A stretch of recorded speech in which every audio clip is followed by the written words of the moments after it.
Well, they hired movers to take their belongings cross country, only to find out their stuff may be in storage and could be auctioned off. And now dozens of customers say they don't believe they'll ever get it back. Christine Lazar has a warning tonight for consumers planning to make a move. Well, it's already stressful to move, then put in moving cross country, and then imagine waiting on the other side of the country and waiting and waiting and waiting, and your stuff never arrives. Now, we've uncovered that this moving company is not licensed to operate here in California, and there is now a criminal investigation. The BBB says the moving broker has only been in business 1 year, but has amassed 353 complaints with another 90 pending. I spent 21 years in the Navy. It's gone. Everything. Medals, awards, gone.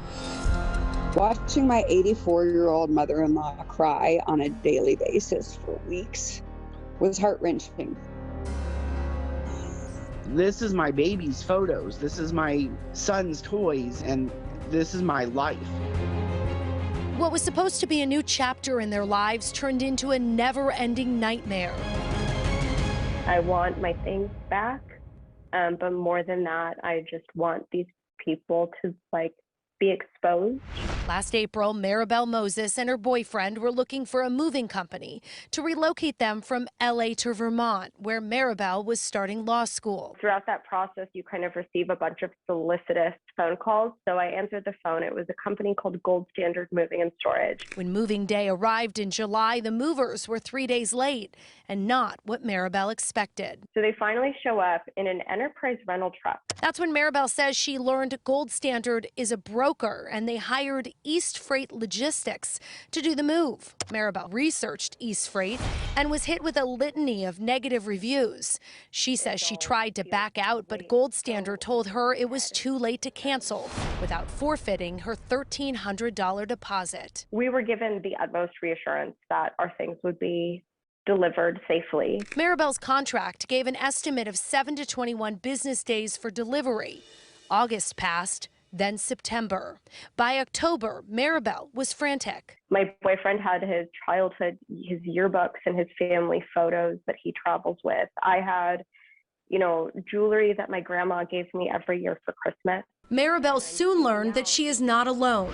East Freight was to move David and Brenda Smith from Victorville to Ohio in June. We haven't enjoyed nothing because this is our daily life, is trying to find out where our things are. They too are waiting on their belongings. My daughter was born 1 pound. We lost all of her hospital pictures.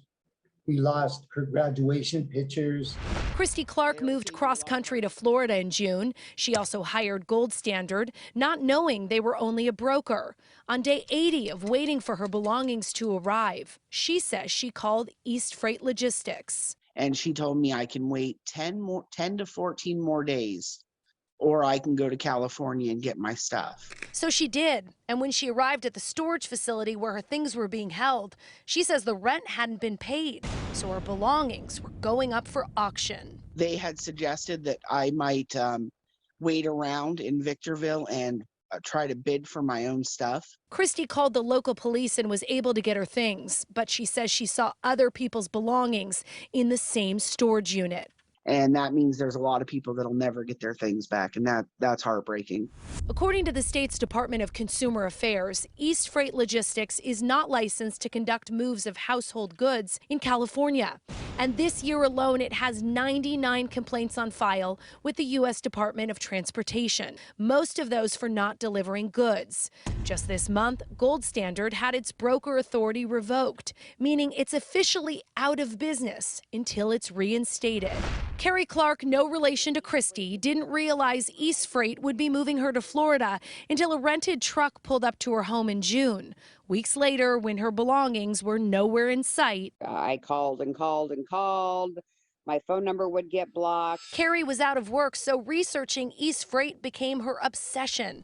It took her here to a rented space inside a Salvation Army building in Oregon. I saw zero amount of organization. I saw boxes and belongings that were clearly opened and gone through. Carrie got the local police involved. A detective in Grants Pass, Oregon, confirmed to us that there is an ongoing criminal investigation. And in this email from a Portland police detective, detective. He says he's trying to have the FBI get involved. And I can usually spot a scam a mile away, and I didn't. The regret and feeling like it's all my fault. It's just been difficult, really difficult. We were able to track down several storage units at this facility in Victorville, which are being rented by East Freight. Most are past due, which means people's belongings could end up for auction. Now, we reached out to East Freight Logistics, and a woman who identified herself as the owner told us they were licensed to do business in California, which we now know is untrue. She also said she would resolve the cases I sent to her, but then I never heard back. As for Gold Standard, they have not responded to my emails. Well, Christine, what about law enforcement? I mean, what have they been able to do? Well, it's tricky. A lot of the folks have complained to law enforcement, gone to them and been told this is a civil matter. But Portland police are trying to get people their belongings back. So far, most who have had to drive out to California or Oregon to retrieve their belongings, and no one has been able to get a refund from the movers. Now, the Federal Motor Carrier Safety Administration is also conducting a civil investigation into East Freight Logistics and the brokers who hired them, including Gold Standard. All right.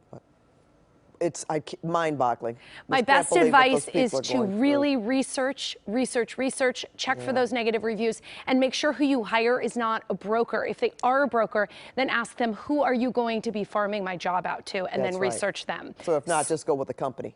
Right. You want to make sure you know who's moving your stuff. Yeah. All right. Thanks so much, Christine. Now, if you have a story idea for Christine, email to on your side at cbs.com, and Christine will see what she can do to help you out.